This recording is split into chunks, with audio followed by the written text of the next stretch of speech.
Hindi tay, anak ka sa pukpok, ha? Anak ka sa pukpok. Hindi mo yan, tay. Dahil pukpok ako. Inanakan mo ako kasi bayaran na ako.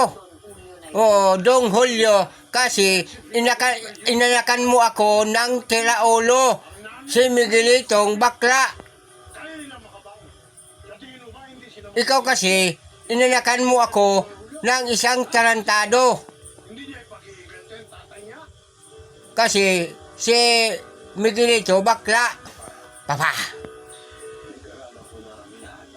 Oo, kasi dinaya natin siya. Oo. Oo, hawak natin ang kaswapangan ninyo. Hawak natin ang mga droga, lahat.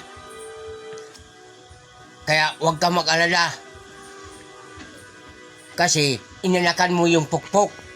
Yung anak mo, si Raulo,